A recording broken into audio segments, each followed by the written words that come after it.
चक्रवर्ती जी, हमारा एनआरएमयू के, मैं भी एनआरएमयू के हैं, नॉर्थन डेवलपमेंट यूनियन के प्रेसिडेंट, ईआरएफ के सहायक महामंत्री, कॉमेड आदरणीय त्यागी जी, सारे सीईसी और वर्किंग कमेटी के सदस्यगण और बाकी एनएफ रेलवे की जो कॉमेड साथी हैं, सब लोगों ने भाषण करने के बाद, भाषण करने का कोई मूड मुझे नहीं है, मैं भाषण करने के लिए आपके बीच में नहीं है। मेरा थोड़ा स्वार्थ था कि मेरे चेहरे आपको दिखा दूं, आपके चेहरे में देख लूं। दूसरा, हमारे जो त्यागी साहब ने बात करते करते आखिर में एक लाइन बहुत बढ़िया बताया उन्होंने, क्योंकि मीटिंग शायद बिजली नहीं था, बिजली गुल हो गया था, इसलिए देरी से कार्यक्रम शुरू हो गया। तो बहुत सारी जगह में ऐसा है कि इतनी सारे समय लेट देरी से अगर कार्यक्रम शुरू हो जाएगा तो कार्यक्रम शुरू होने के पहले लोग आधा निकल जाते हैं। तो इतनी देरी से शुरू होने के बाद भी उन्होंने कहा कि इतने सारे लोग हैं, तो आपको कैसे हृदय से हमारी तरफ से आपको धन्यवाद देना चाहते हैं, आपकी अभिनंदन करना चाहते हैं। तो ऐसे सब इतनी देरी से शुरू होने के बाद मैं ज्यादा बोल के अगर आपको बिठा दे तो अगली बार कहीं भूले बैठ के मैं आपके बीच में आ जाए तो आप बोलेगा अभी ये लंबा खींचने वाले, तो थोड़ा सा पहले निकलने की जरूरत है। नहीं सर, नहीं सर, तो इसलिए मैं वो नहीं करना चाहता। दूसरी मामला ये है, हमारा आदरणीय ऑल इंडिया रेलवे फेडरेशन के महामंत्री हमारे बीच में आने वाला था, तो मैंने सुबह फोन किया उनको, तो उन्होंने कहा कि कहीं दूसरे आईटीएफ के कार्यक्रम में गए हैं। तो उन्होंने बोला कि त्यागी जी है तो आप ढूंढिए, मिलेगा आपको। तो ये हमको मौका मिला कि उनके साथ में उनके दो बातें सुनने के मौका हमें मिला। मैं आपको ये बात करना चाहता हूं, मैं जब आपके बीच में आया मुझे सबसे पहले याद आया सौरभ कुमार झा का।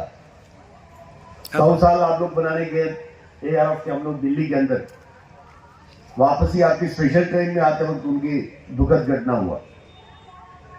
जैसे ही वो मामला हुआ तो उसके जो कार्यक्रम जो हमारे दिल्ली के अंदर जो एआरएफ के कार्यक्रम के लिए सेंटेनरी सेलिब्रेशन के लिए जो आए थे, मेरे से मुलाकात हुआ था। मैं उनका एक फोटो भी मैंने खींचा था, उन्होंने भी फोटो खींचा था।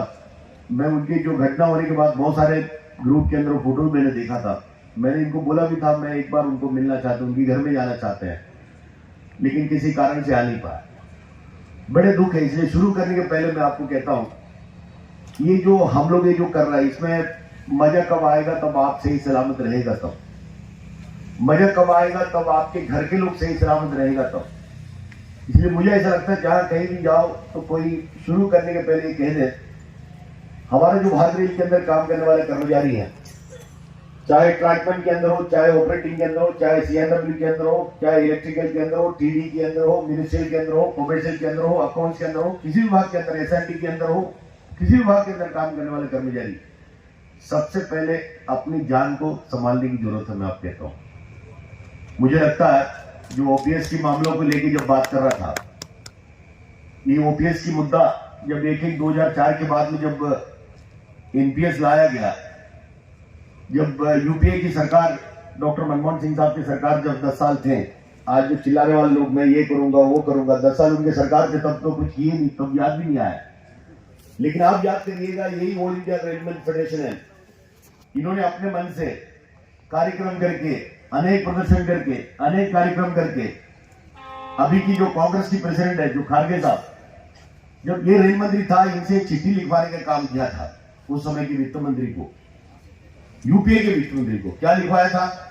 उन्होंने कहा था कि डिफेंस के लोगों को जिस तरीके से प्रथम श्रेणी में गिनकर उनको ओपीएस के अंदर रखने का काम किए हैं, तो हमारे रेल के कर्मचारी को भी प्रथम श्रेणी में गिनते हुए जिस तरीके से देश का सेवा कर रहा है, रेल को चलाने के लिए 24 घंटा 365 दिन काम करके जो रेल को चलाने का काम करते हैं, तो इनको भी प्रथम श्रेणी में गिनते हुए ओपीएस में लाना चाहिए। यूपीए का थ्रू के सरकार के समय में उस समय के रेल मंत्री खारगे साहब से चिट्ठी अगर किसी ने लिखवाया होगा, ऑल इंडिया रेलवे फेडरेशन लिखवाया था। मैं आपको कहना चाहता हूँ वही चीज हमारा आज का जो एनडीए की सरकार आने के बाद, एनडीए की सरकार के अंदर जब सुरेश प्रभाकर प्रभु जी रेल मंत्री थे, उनसे भी इसी प्रकार का चिट्ठी अगर किसी ने लिखवाया तो एआरएफ की जनरल सेक्रेटरी और एआरएफ हम आप जी लाल झंडे की ताकत में कराने का काम किया था। जेटली साहब को भी चिट्ठी लिखवाने का काम किया था। अभी क्या हुआ क्या नहीं हुआ उसमें मैं नहीं जाना चाहता। मुझे अगर पूछेगा, जैसा त्यागी साहब ने बोला कि ओपीएस दिलवाने के लिए ही हम लोगों ने आंदोलन किए, उसके बाद ओपीएस के अंदर ही जो 50% पेंशन का भले यूपीएस नाम दिया होगा, लेकिन वो करा के देने का काम किए। कुछ काम अगर कम ज्यादा हुआ होगा वो भी पूरा करने के बाद हमारा महामंत्री ने सबके सामने रखने का काम किया। लेकिन जो ऑपोजिट वाले, हम लोग तो 3 बट्टा कहता उसको, 3 बट्टे वाले जिस तरीके से लोगों के बीच में गुमराह करने के काम किए हैं, लेकिन हमारे जो नौजवान साथी हैं कहीं ना कहीं वो भी उसके अंदर गुमराह होने का काम हुआ। मैं कभी कभी नए लोगों को पूछता हूं जो 2004 के बाद में आए हैं, भाई आप जो भी पद के अंदर आप भर्ती होके आए, तो नोटिफिकेशन तो आप तो एमपीएस के लिए थे, आपको न्यू पेंशन ही मिलने वाला था, उसी के लिए दस्तखत करके आप नौकरी पे आए। तो आपके दिल और दिमाग में एनपीएस करा के ओपीएस से क्या डाला, किसने डाला? यही लाल झंडे की यूनियन के लोगों ने कहा भाई बच्चों तुम्हारा तकदीर ठीक नहीं रहेगा, तुमको ओपीएस में ही लाने की जरूरत है। और एनपीएस वाले को सिखाने वाला यही ऑल इंडिया रेलवे फेडरेशन है, यही लाल झंडे की यूनियन है, यही महामंत्री है कॉमरेड शिवपाल मिश्रा जी। मैं आपको कहना चाहता हूं, और आज समय आ गया तो उल्टा कहते हैं कि लोग क्या करने वाला है, ये सोचने की जरूरत है। और मैं फिर युवाओं को कहना चाहता हूं, बहुत सारे जगहों में आप देखिए, जैसे कि बहुत बड़ा रेल के अंदर सबसे बड़ा मुद्दा क्या है, अगर मुझे पूछेगा तो आज के दिन में रेल मंत्री स्वयं पार्लियामेंट के अंदर भी बाहर भी ये कहता है कि करीब 2.5 लाख वैकेंसी। अभी आपका महामंत्री जी भी ये कह रहा था, सारे लोग इधर बैठे हुए, सारे मंच में बैठे हुए, सारे लोग कहेंगे जितनी वैकेंसी है, हमारे लोग ट्रांसफर चाहते हैं एक जगह से दूसरी जगह पे, inter railway, inter division, inter department, spouse ground, बहुत सारे ट्रांसफर चाहते हैं, कहीं ट्रांसफर नहीं हो रहा है, प्रमोशन नहीं हो रहा है, एनडीसी जीडीसी नहीं हो रहा है ना, ये अधिक काम आ गया है ना, स्टेशन आ गया, गाड़ियां बढ़ गई ना, पटरियां बढ़ गया, लेकिन उसी हिसाब से किसी कर्मचारी का संख्या बढ़ने का काम रेल के अंदर नहीं हुआ। उसको ताकत लगा के कराने की जरूरत है। मैं कहता हूं सब थोड़ा सा शांति मिलेगा। अभी आज की मौजूदा जो मंत्री जी है, मैं कभी कभी ऐसा सोचता हूं कि अभी आज की जो मंत्री जी आने के बाद, अभी भी कल भी आप देखिए, कल भी बड़ा एक दुर्घटना हुआ, देखिए आप लोगों ने अखबार में पढ़े नहीं पढ़े, इतने सारे दुर्घटना हो रहा है कि पूछो मत। मुझे अगर कोई पूछेगा कि दुर्घटना होने का कारण क्या है, तो मैं जरूर ये कहूंगा कि हमारे पास कर्मचारी जितना होना चाहिए वो नहीं है। तो जो कर्मचारी काम कर रहा है उसको एक्स्ट्रा लोड हो रहा है ना, जो 8 घंटे के काम है उससे 10 घंटा कराएगा, 12 घंटा कराएगा, 24 घंटा कराएगा, 16 घंटा कराएगा, जल्दी तो होगा। मैं आप कहता हूँ 1200 रुपये इंसिडेंट जो हुआ था, हम आप भूल नहीं सकता है। होने के बाद हमारे कर्मचारियों को सीधे उठा के लेके जाने के काम किए। अब उसके बाद उसकी रिपोर्ट आया तो क्या है क्या नहीं है आप लोग जानता, मैं फिर आप लोगों को सब बोल के मैं बोर नहीं कराना चाहता, इसलिए थोड़ा सा आप लोग इस चीज को समझ के करने की जरूरत है। मैं आपको कहता हूँ, और युवाओं को मैं आपको कहता हूँ, रेल मंत्री जी हर जगह में आता, रेल मंत्री जी कहते हैं कि प्राइवेटाइजेशन होगा नहीं, कभी कभी हमारे लोगों को भी लगता है प्राइवेटाइजेशन होगा नहीं। प्राइवेटाइजेशन तो बहुत सारे जगह में आउटसोर्स हो गया। अभी आपका ये जो स्टेशन है, इस स्टेशन के अंदर भी मुझे पता नहीं स्टेशन सफाई करने के लिए कर्मचारी कौन है, रेल की कर्मचारी है क्या स्टेशन में? नहीं है, आउटसोर्स वाले। अब उसको कितना तनख्वाह मिल रहा है? मिनिमम वेजेस भी नहीं मिलता होगा, मिनिमम वेजेस मिल रहा है, मिनिमम वेजेस भी नहीं मिलता होगा। नहीं, मैं ये बात आपको, मैं नए लोगों के लिए कह रहा हूँ, आपको समझने की जरूरत क्या है, लाल झंडे की यूनियन की जरूरत क्या है, इसलिए मैं आपको कहता हूँ। क्योंकि हमारे जो लाल झंडे की यूनियन है, ये कोई राजनीतिक लोगों से जुड़े हुई यूनियन नहीं है। लाल झंडा जरूर है, लेकिन कोई राजनीतिक लोग हमको कंट्रोल नहीं करता, हम लोग इंडिपेंडेंट यूनियन है। तो लाल झंडे की यूनियन इसलिए है क्योंकि जो स्टेशन के अंदर एक जमाने में एक सफाई वाला कर्मचारी हुआ करता था, अगर वो रेल के कर्मचारी होते तो उनको कितना तनख्वाह मिलता था? कम से कम आज हम सबसे नीचे स्तर पर काम करने वाले कर्मचारी करीब 40,000 रुपए तनख्वाह मिलता है। 8 घंटे के ऊपर नौकरी करने की जरूरत नहीं है, उनको एनडीए मिलता है, टीए मिलता है, सारी चीज मिलता है, एचआरए मिलता है, अगर कोई बीमार हुआ तो अस्पताल के अंदर जा सकता है, सारे सुविधाएं उनको मिलते थे। लेकिन आज उसी जगह में आउटसोर्स करके जो कर्मचारी को लगाया, उसको तो बिल्कुल न्यूनतम वेतन तक नहीं मिल रहा। मैं आपको कहता हूँ, हमारा जो बीच में इतनी सारे महिला है, इनको कितने भी सलाम किया तो कम पड़ेगा, क्योंकि महिलाएं ऐसी रूप है, क्योंकि वो यूनियन के भी कार्य को संभालता है, साथ साथ में वो घर के काम को भी वही संभालता है, और उसके बाद भी इतने समय हमारे बीच में बैठना कि इनको कितने भी सलाम किया तो कम पड़ेगा। लेकिन सवाल है कि यही महिलाओं को सीसीएल की छुट्टी, हमारे जो भारतीय रेल के अंदर काम करने वाले कर्मचारियों को कितनी सीसीएल की छुट्टी मिलता है, मैटरनिटी लीव कितना मिलता है, और वो हमारा जो स्टेशन के अंदर जो आउटसोर्स काम करने वाले जो कर्मचारी जो गरीब है, उनके अंदर कोई महिला है, अगर उनकी शादीशुदा होने के बाद अगर प्रेग्नेंट हो गए, डिलीवरी हो गए, तो उनको छुट्टी मिलेगा क्या? उनको मैटरनिटी लीव मिलेगा या उनको सीसीएल मिलेगा? नहीं मिलेगा। तो उनको अधिकार नहीं है क्या? नहीं है। लेकिन हमारा जो रेल के अंदर जो यूनियन ने जो लड़ाई करके हमने जो छुट्टी दिलवाया, जो महिलाओं को छुट्टी दिलाया, महिलाओं को तो छुट्टी मिलना ही चाहिए, दे दी है, लेकिन साथ साथ में हमने पुरुषों को भी छुट्टी मिलता, पैटर्न लीव मिलता ही नहीं सर, 15 दिन का। अभी कितने लोगों ने 15 दिन की छुट्टी लेके बीवी और बच्चे के सेवा किया मुझे नहीं पता, लेकिन 15 दिन की छुट्टी तो जरूर सब लोगों ने ली। अपने किचन में हाथ डाल के बाजार में घूम के बोले कि बच्चा हुआ, लड़का हुआ, लड़की को बोल के घूमना जरूर होगा, ये भी मैं कहना चाहता हूँ। ये यूनियन की देन है, इसको मत भूलिएगा। अगर यूनियन ताकतवर नहीं होता, ये जो सुविधा जितनी हमको मिले सब खत्म हो जाता। मैं आपको कहता हूँ, आप लोग भूलिएगा नहीं इस बात को। जो 20 जीवे लोगों को हमारा कारखाने के अंदर, रेल के अंदर 22,000 रुपए में आउटसोर्स करके जेई को लाने की कोशिश की। जेई अगर 22,000 रुपए में अगर 10 घंटा काम करने के लिए किसी रेल के अंदर अगर आ जाता, अगर हम लोग उसको रुकवाते नहीं, तो आज हमारे रेल के अंदर जो काम करने वाला, जो सबसे नीचे काम करने वाला भी टेक्नीशियन, खलासी, टेक्नीशियन 2, टेक्नीशियन 3, जेई वगैरह दिखते थे क्या? जब 22,000 रुपए में जो जेई मिल रहा है 10 घंटा काम करने के लिए, उनको कोई यूनियन नहीं, कोई नियम नहीं, कोई अधिकार नहीं, कोई किससे बात नहीं करेगा, गुलामगिरी करके काम करेगा नौजवान साथी। तो सारे हमारे देश के अंदर इतनी बेरोजगारी है, तो किसी की भर्ती करने की जरूरत नहीं। मैं आपको कहता हूं, ये नए लोग इस बात को समझिएगा। जब तक हम लोग हैं, आप लोग इस बात को भी मत भूलिएगा। 1998 में बहुत सारे लोग 2004 के बाद में एमपीएस यूपीएस की बात करता है। 1998 में रेलवे के अंदर जो राकेश मोहन की जो कमेटी का रिपोर्ट आया था, उस रिपोर्ट ने कहा था कि भारत रेल को चलाने के लिए केवल कोर एक्टिविटीज की जरूरत है। उसमें में कहा था कि कोर एक्टिविटीज का मतलब गाड़ी चलाने वाले लोको पायलट, ट्रेन मैनेजर और ऑपरेटिंग डिपार्टमेंट, इस 3 भाग की जरूरत है। न कारखाने की जरूरत है, न ईओडब्ल्यू की जरूरत है, न इंजीनियरिंग की जरूरत है, न सीएनडब्ल्यू की जरूरत है, किसी भी भाग की जरूरत नहीं, केवल 3 भाग की जरूरत है। 1998 के अंदर राकेश मोहन कमेटी ने बताया था। उसको किसी ने कचरे के डब्बे में डलवाया, यही ऑल इंडिया रेलवे फेडरेशन, यही एनएफआरएमयू, यही लाल इंडिया के लोगों ने कचरे के डब्बे में डलवाने के काम किए। अगर वो कचरे के डब्बे में नहीं डलवाया होता 1998 के अंदर, तो 2004 के बाद में कोई एनपीएस यूपीएस का सवाल नहीं आता, किसी की भर्ती नहीं होता। लेकिन आज की मौजूदा सरकार भी 2015 के अंदर जब विवेक देवरोई की कमेटी का गठन किया था, वो विवेक देवरोई साहब का रिपोर्ट जो आया था, उसके अंदर भी रिपोर्ट के अंदर क्या कहा गया?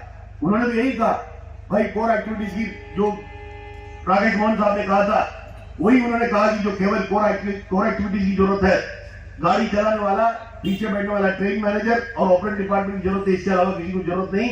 और विवेक देवरोई साहब ने और एक चीज बढ़कर बोलने का काम किए, जो गाड़ी की यातायात है 50% इसको भी प्राइवेटाइज करना चाहिए, तब कॉम्पिटिशन हो गया, ये भी बोलने का काम किए। बीच में आपने देखा होगा लखनऊ से लेकर दिल्ली तेजस गाड़ी छोड़ने का काम किए, है ना। मोनेटाइजेशन रूप में बहुत सारे 400 गाड़ियां बेच देंगे, 150 पटरियां बेच देंगे, कॉलोनी बेच देंगे, ग्राउंड बेच देंगे, दुनिया भर की बातें करने के काम किए, लेकिन आज तक बेच नहीं पाए, क्योंकि लाल झंडे की यूनियन, एनएफआरएमयू, ये आरोप जिंदा है, इसलिए बेच नहीं पाए। ये भी मैं आपको कहना चाहता हूं। इसलिए यूनियन को जिंदा रखने की जरूरत है, लाल झंडे की यूनियन को जिंदा रखने की जरूरत है। नहीं कभी क्या गायब हो जाएगा मैं बता नहीं सकता, मैं आपको कह सकता हूं। तो ध्यान रखिएगा। इसलिए कहीं भी हर लोगों को, नए लोगों को, खास करके नए लोगों को हमको यूनियन के अंदर जोड़ने की जरूरत है, क्योंकि पेंशन तो मिलेगा, क्यों नहीं मिलेगा आपको?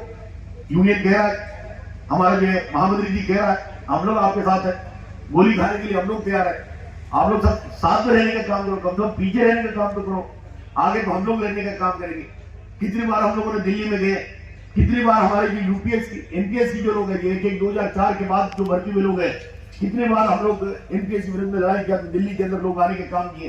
ये सारी चीजों में आप लोगों को जरा सोचने की जरूरत है। मैं आपको कहता हूं, अभी पे कमीशन 8वां वेतन आयोग का गठन होने वाला है, प्रधानमंत्री जी ने अप्रूवल कर दिया, खुशी की बात है। इसमें हमारा महामंत्री, हमारा यूनियन का मांग था, इसलिए हो गया, ये अच्छी बात है, इसमें कोई सवाल नहीं है। लेकिन उसकी तैयारी हम लोगों को करके रखना पड़ेगा। हमारी मांग पूरा करके लेने की जवाबदारी हम आपके हैं। हम आपकी ताकत कमजोर हो जाएगा तो मिलेगा कितना पता नहीं, मैं आपको कहता हूं। इसलिए अपना ही जवाबदारी है, अपने यूनियन को, ताकत को लगाते हुए हमारा महामंत्री जी को सपोर्ट करना पड़ेगा, तब उनकी जो मांग पूरा होगा। ये भी मैं इस समय पे आपको कहना चाहता हूं। इसलिए हम आपकी जवाबदारी है। हमारा सारे सीनियर सुपरवाइजर, अभी एक सीनियर सुपरवाइजर था, सीएनडब्ल्यू की सुपरवाइजर था, जो फ्रूट बचाने का काम किए थे, ऊपर एसएससी थे। सारे सीनियर सुपरवाइजर को 5400 कौन ला के दिए? हाँ, कुछ डिपार्टमेंट के अंदर 5400 देने रह गया, अब उसकी लड़ाई जारी है। हमारे बहुत सारे लोग को, पहले लोग, ट्रेन मैनेजर लोग हमारे बीच में बैठे हुए हैं, हमारा जो सारे के सारे लोग 4200 के ऊपर जो लाने की जो बात अगर किसी ने की है, फेडरेशन ने की है, हम लोग को ताकत लगाना पड़ेगा, तब मिलेगा। हमारा जो इंजीनियरिंग के अंदर काम करने वाला आज टीसीपीएस के जरिए 2800 तक लाने के काम किए, उसका 4200 का भी 4200 का भी किसी ने मांग किया, तैयार अपने मांग करने के काम किए। लेकिन कोई समान साथियों के लिए भी, एसआरटी के कर्मचारियों के साथियों के लिए भी यही मांग रखने के काम किए। लेकिन साथ साथ में मैंने जैसे कहा कि रणनीति साहब का इशू है, उसको भी लेने के काम हम लोगों ने किए। रणनीति साहब का इनकम टैक्स का इशू है, पता नहीं लोग उसके ऊपर जितनी ताकत के साथ हम मैदान में उतरना चाहिए उतने ताकत के साथ में उतरने के काम नहीं हो रहा। बीच में हमारे ऑपरेटिंग डिपार्टमेंट के अंदर खास करके जो स्टेशन मास्टर कैटेगरी है, पिछले वेतन के अंदर जिस तरीके से रिप्रेजेंटेशन करने के काम किए, इसलिए कम से कम स्टेशन मैनेजर का इनिशियल रिक्रूटमेंट के अंदर 4200 का ग्रेड पे देने के काम। सारे कर्मचारियों के बारे में हम लोग कह सकता है, मैं केवल लगता ही आपको कहूंगा भाई आप अपने आप को संभाल कर रखना, घर के लोगों को संभाल कर रखना। जैसे कि मैंने कहा कि सौरभ कुमार जी है ना, उनकी मृत्यु हो गया तो आपको दुख हो गया, हमको दुख हो गया, मुझे भी दुख हो गया। मैंने कहा कि मुझे दुख हो गया, लेकिन सवाल आपकी दुख मेरे दुख 1 दिन हो सकता है, 2 दिन हो सकता है, 1 साल हो सकता है, 1 साल होने जा रहा है, 2 साल होगा, 3 साल होगा।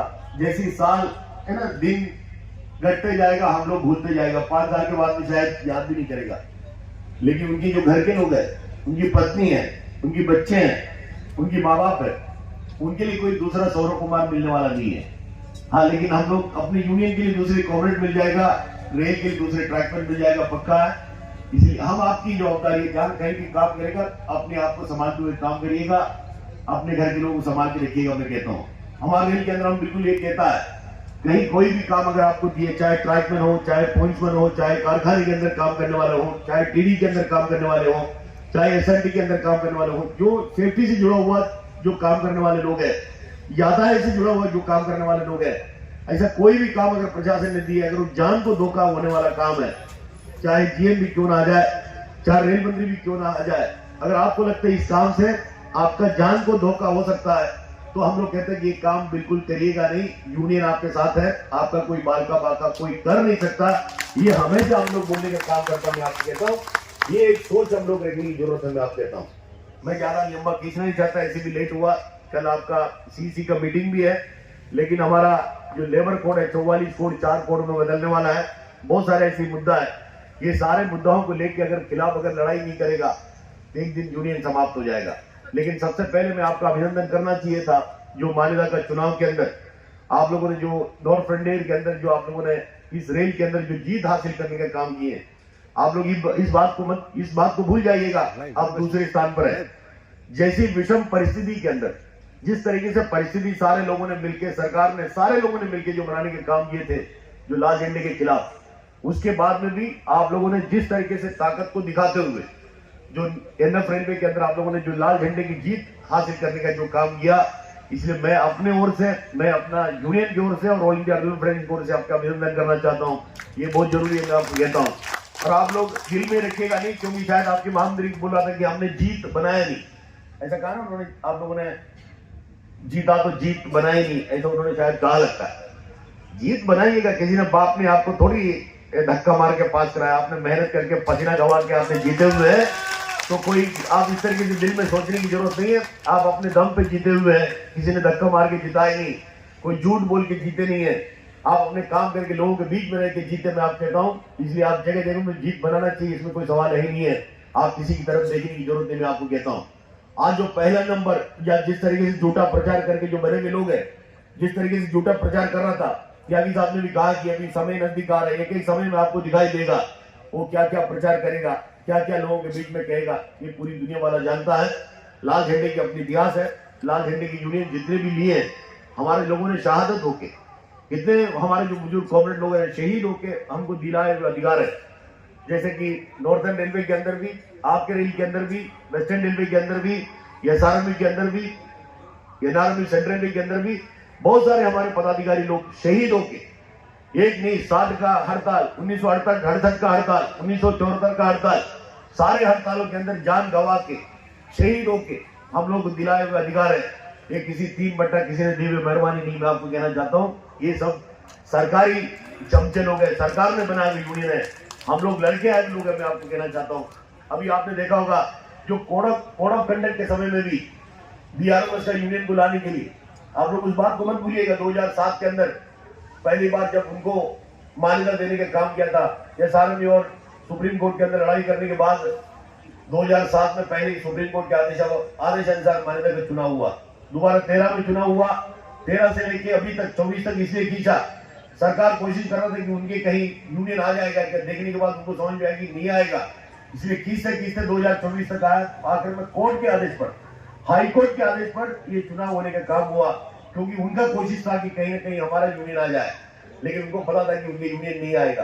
तो ऐसे परिस्थिति में आप लोगों ने इतनी अच्छे मेहनत करके अपने जिस तरीके से आपने जीत किया, इसमें बिल्कुल आप ये सोचेगा नहीं दूसरे स्थान पर है, आप तो पहले स्थान पर है, समझिएगा।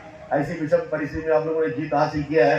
मैं ज्यादा समय आपसे लेना नहीं चाहता हूँ, लेकिन जैसे कैनी साहब ने बोला, जिस तरीके से एयरपोर्ट से लेकर यहाँ तक जो जिस तरीके से मेहमानबाजी आपने करने के काम किए, इसलिए हमारे पास शब्दों की कमी है। मैं तो आपको कहूंगा कि जितने भी लोग हैं, आपके वर्किंग कमेटी के लोग हैं, सीसी के लोग हैं, जब भी मौका मिलेगा तो आप परिवार के साथ में मुंबई में आइएगा। इससे कम से कम इतनी बराबरी की नहीं तो कम से कम कुछ तो मेहमानबाजी करने को मैं भी कोशिश करेगा, ये भी मैं आपसे वादा करता हूँ। लेकिन तालियां बजाते लोग जरूर, लेकिन कोई आते नहीं है। मैंने बहुत बार, मनीष भाई हंस रहा है, मैंने बहुत बार लोगों को बोला कभी तो आया करो, मुंबई आया करो, आपके लिए मुंबई शहर है तो आपको मजा आएगा, परिवार को लेके आएगा। तो एक बार आ जाए तो आप लोगों को पता चलेगा कि है ना, आपको भी दिखाई देगा कि मुंबई क्या है, यूनियन क्या है, थोड़ा सा हम लोग भी दिखाएंगे। तो आप लोग जरूर आइएगा, जितने भी लोग बैठे हुए हैं, आप लोग एक बार तो कम से कम परिवार को लेके आइएगा। बाकी आपकी सेवा करने का वादा मैं करता हूँ, क्योंकि आप लोगों ने जिस तरीके से प्यार दिखाते नहीं है, एहसास कराता है। दिखाना और एहसास कराना इसमें फर्क है, क्योंकि आपके बीच में आएगा तो अपनापन लगता है, ऐसा लगता है अपने कोई मिले हमको, है ना। मैं लोगों को कहता हूँ यूनियन को अपना मानिए, रेल को अपना मानिए, जो घर अपना ही है। घर के अंदर जाएगा तो अगर आप 4 कमरा आपके पास 2 ही लोग रहने वाला है, तो चारों कमरे के अंदर पंखा लाइट जलाएगा क्या? नहीं जलाएगा, क्योंकि बिजली का बिल आपको भरना पड़ता है। तो रेल को भी उसी हिसाब से आप समझिए, यूनियन को भी उसी हिसाब से समझिए। तो यूनियन जितने भी लोग बैठे तो उनको लगे कि यूनियन मेरा है, ये पीयूषदा का नहीं है, ये आशीषदा का नहीं है, यूनियन हमारा है, हम सबका है। नेताओं को बदला जा सकता है, जिस दिन आपको लगा कि नेता खराब करा उसको फेंक दो, आप खुद बन जाओ। मैं आपको कहता हूँ तब यूनियन चलेगी। मैं तो जहां तक मेरे समाज की बात है, मैं कहता हूँ, मैं अपनी अभी वर्किंग कमेटी हुआ, हमारा जो एजीएम हुआ, मैं सबसे पहले बोला भाई अगर किसी को भी अगर जन सेक्रेटरी बनने की इच्छा है, आपको फॉर्म भरने की जरूरत नहीं, मैं देने को तैयार हूँ। मैं सच बोल रहा हूँ, देने को तैयार हूँ, तो सवाल नहीं। और खास करके कोई युवा मिल जाए, युवा मतलब कम से कम जिसको 10-15 साल बाकी ऐसा कोई मिल जाए, हमको ये नहीं देखने की जरूरत है। ये पहले के जमाना रहा नहीं। अभी हर 5 साल में आपका चुनाव होगा, हर 5 साल में चुनाव होगा। तो हर 5 साल के चुनाव में तो आपको उस तरीके से लोगों को जवाब देना पड़ेगा, लोगों को दिखाना पड़ेगा। सर्वधर्म स्वभाव, हमारा नारा क्या है? सर्वधर्म स्वभाव। हम लोग सर्वधर्म स्वभाव से चलते हैं। हम एक दूसरे को इंसान करके जानते हैं, कर्मचारी करके जानते हैं। हम दूसरे किसी जानता नहीं, जात पात प्रांत भाषा हमें नहीं पता। हमारा भाषा वो है, अगर मैं जो बात कर रहा, अगर आप समझ रहा है और आप जो बोल रहा मैं समझ रहा, वही मेरा भाषा, इसके अलावा मेरा कोई भाषा नहीं। ये मैं आपको कहना चाहता हूँ। इसलिए हमारा सोच है, हम लोग हमारा जो यूनियन के अंदर जितने भी शाखा है, ऐसे तो पहले से मुझे लगता है कम से कम 60 से 65% शाखाओं के अंदर सचिव अध्यक्ष हमारे यूपी है। 35 साल के नीचे हमारे पास कम से कम 13 से 14 ट्रैकमैन हमारे सेक्रेटरी है, ब्रांच की, बड़े बड़े ब्रांच की सेक्रेटरी है। एक डिवीजन के अंदर एडीएस में ट्रैकमैन है, उसको डेपुटेशन रखा हुआ है, फुल टाइम डेपुटेशन यूनियन तंगा देता है। तो हम लोग कोशिश करते हैं कि युवाओं को, महिलाओं को आगे लाने के लिए, और आपको इधर वो चीज दिखता है, आपको लाने की जरूरत नहीं, सिर्फ पुश करने की जरूरत है। आपके इधर जितनी महिलाएं, जितनी युवा दिख रहा है, वो सिर्फ इनका पीछे लगने की जरूरत है। तो उसके लिए काबिल नेतृत्व आपके बीच में, तो आपको चिंता करने की जरूरत नहीं। आप लोग जो मूड के साथ में अभी इतने लेट होने के बाद में बैठे हैं, इसी मूड के साथ में अगर आगे चलेगा तो अगले 5 साल के बाद में इधर कोई दूसरा यूनियन होगा ऐसा मुझे लगता नहीं। मैं पक्का आपको कहता हूँ, आज से तैयारी करिएगा, आज से तैयारी करिएगा, तो 5 साल के बाद में आपको उसकी रिजल्ट मिलेगा। ये कहते हुए और एक बार आप सबको शुभकामनाएं देते हुए, आप लोगों सबको धन्यवाद देते हुए मैं आप लोगों से समाप्त करता हूँ। धन्यवाद। इंकलाब जिंदाबाद। लाल सलाम।